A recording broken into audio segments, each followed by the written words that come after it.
Hello sir, good evening. Good evening Priya. Sir, ये जो हमारा वीडियो शूट्स जो हम करते हैं, इसमें हमने पहले वीडियो में हमने डिस्कस किया था about the board exams of the students. In the second video भी डिस्कस की हम एक पेरेंट्स कैसे सिलेक्ट करेगा कोई एक इंस्टीट्यूट। बिल्कुल। तो सर, ये जो सीरीज़ है काफ़ी अच्छी चल रही है, आपने इसको काफ़ी अच्छा नाम दिया है, टीचर्स टॉक। यस। तो आज सर ये जो थर्ड हमारा वीडियो है, it will be all about online classes.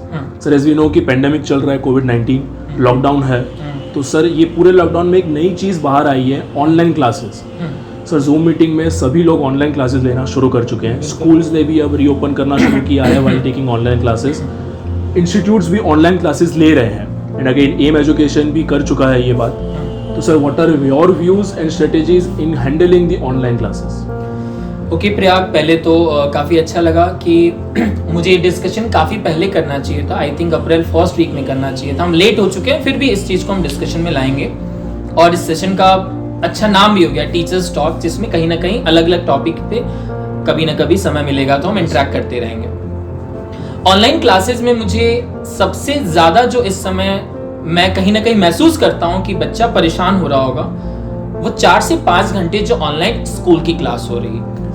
सबसे इंपॉर्टेंट ये है कि बच्चा तो 4 घंटे बैठा ही रह रहा है online, teachers as a host change करके कोई और टीचर्स आ जा रहे हैं। मतलब अगर एक क्लास कोई टीचर आधे घंटे ले रहा है तो उसके बाद से दोबारा दूसरा टीचर आ जा रहा है। लेकिन टीचर्स तो बदल रहे हैं, लेकिन ऑनलाइन क्लास लेने की जो फ्रीक्वेंसी है वो एज इट इज है, 4 से 5 घंटे, जिसमें कहीं ना कहीं बच्चा टेक्नोलॉजी वाली प्रॉब्लम तो महसूस कर रहा है, थक जाता है। क्योंकि मैं खुद भी, मतलब मैं अगर 1 से 1.5 घंटे स्क्रीन लगातार देखूं तो मुझे भी कहीं ना कहीं उसमें थोड़ा सा थकावट तो आ ही जाती है। वो तो बच्चे हैं। मैं एक समय था कि जब मैं टेक्नोलॉजी के खिलाफ था। नाउअडेज कहीं ना कहीं बच्चे को सिस्टम से यूज टू होना पड़ेगा, लेकिन इस बात का भी ध्यान रखना है कि उनका हेल्थ ना खराब हो जाए। ठीक है, कहीं ना कहीं हम लोग एज में बड़े हैं, हम 2 घंटे से अगर 3 घंटे हम स्क्रीन हम यूज कर लेते हैं तो शायद हमारे लिए चल सकता है, लेकिन वो बच्चा है। और स्कूल के टीचर्स यही चीज नहीं समझ रहे हैं, चाहे 4th का हो, 5th का हो, 6th का हो, हर एक बच्चे को वो ऐसे ही ट्रीट कर रहे हैं। पढ़ो 4 घंटे, होस्ट कोई और ले लेगा, कोई और फैकल्टी आ जाएगा। तो कहीं ना कहीं मुझे इसमें थोड़ी सी प्रॉब्लम लग रही है। मेरा ये भी मानना है कि पेरेंट्स इसमें शायद कुछ एक्शन नहीं ले सकते, लेकिन उनको ये जरूर समझ में आ गया है कि जो है कहीं ना कहीं गड़बड़ तो है। अपार्ट फ्रॉम दैट, अगर मैं दूसरे पहलू पे जाता हूं कि जो इंस्टीट्यूट्स आज काम कर रहे हैं, जिसमें एम एजुकेशन भी है, उन सब चीजों को ध्यान में रखते हुए इंस्टीट्यूट्स को यह भी समझना चाहिए कि हर एक से दूसरी क्लास के बीच में कम से कम 1 घंटे का गैप दो। ठीक है, स्कूल के बाद अगर मौका मिले तो आप आधे घंटे से पौने घंटे का गैप दीजिए, और आपके और दूसरे क्लास, मतलब अगर आपके दिन में 2 क्लासेस चल रहे हैं तो उसके बीच में कम से कम आप 1 घंटे का गैप दो, कि जिसकी वजह से बच्चा कहीं ना कहीं रिलैक्स्ड फील हो सके। मैं मानता हूं कि अगर एंटरटेनमेंट वाला रहता, गेम रहता, तो शायद बच्चा 1-8 घंटे खेल लेता, लेकिन ये पढ़ाई वाला है, उसको ध्यान से देखना है, इंटरेस्ट के साथ देखना है। उससे भी ज्यादा इंपॉर्टेंट वन वे कम्युनिकेशन नहीं होना चाहिए। आज लोग YouTube पे वीडियो बना के भेज दे रहे हैं। अगर वो YouTube पे वीडियो देखना ही है तो आपका क्यों देखेगा? मैं बोल रहा हूं कि आपसे बेटर क्लासेस का, बेटर इंस्टीट्यूट्स का वीडियो, उसके पास तो 1000 ऑफ वीडियोस के ऑप्शन है। वो तो अगर YouTube पे एक टॉपिक डालेगा तो अलग अलग जो टीचर्स हैं उनके वीडियोस आ जाएंगे। लोकल इंस्टीट्यूट्स की वीडियो देखने की क्या जरूरत है? वो आपके पास इसलिए आ रहा है कि दोनों तरफ से प्रॉपर कम्युनिकेशन हो, और आप वो चीज नहीं कर रहे क्योंकि आप कहीं ना कहीं सिस्टम आपका लूज है, क्योंकि आपको लग रहा है कि आप ऑनलाइन पढ़ाएंगे तो समस्याएं आ जाएंगी। YouTube वाला तो और ज्यादा खराब है, बिकॉज वो वन वे कम्युनिकेशन है। मतलब आपने पढ़ा दिया, अब पढ़ाया जा रहे हो, आपने टॉपिक खत्म कर दिया, लेकिन बच्चे को समझ में आया नहीं आया, कितना समझा, उसका फेस एक्सप्रेशन क्या है, वो सारी चीजें कहीं ना कहीं रह जा रही हैं। तो मेरे हिसाब से, क्योंकि जब मैं कमेंट्स करता हूं तो ये मेरे पे भी लागू होता है कि कहीं ना कहीं ये तो मैं गलती नहीं कर रहा, तो मैं इस चीज को ध्यान रखता हूं कि ये गलतियां एम एजुकेशन में बिल्कुल भी ना हो। दैट इज द रीजन मैंने ऐसा किया हुआ है कि हर क्लास के बीच में 1-1 घंटे का गैप रखा है कि बच्चे अच्छे से उसको पढ़ें। ऑनलाइन टेस्ट का भी हमने प्रोविजन रखा है उसमें कि बच्चा लाइव ऑनलाइन आए, टेस्ट दे, by default on the spot उसके मार्क्स मिल जाएंगे। कि कहीं ना कहीं अगर बच्चा ऑनलाइन पढ़ रहा है तो टेस्ट कैसे कंडक्ट होगा, और टेस्ट कंडक्ट होगा तो मार्क्स कैसे सबमिट होंगे, कॉपी कैसे चेक होगी, वो सारा सिस्टम हम लेके आए हैं। मैं चाहूंगा कि जो भी दोस्त मेरे हैं जो इस इंडस्ट्री में काम कर रहे हैं, उनको इन बातों का ध्यान रखना चाहिए। मैं किसी को क्रिटिसाइज नहीं कर रहा हूं, मैं आपको ये बोल रहा हूं कि आप थोड़ा सा अपने सिस्टम को इंप्रूव करो कि जो बच्चा आपके आया है कहीं उसका नुकसान ना हो जाए।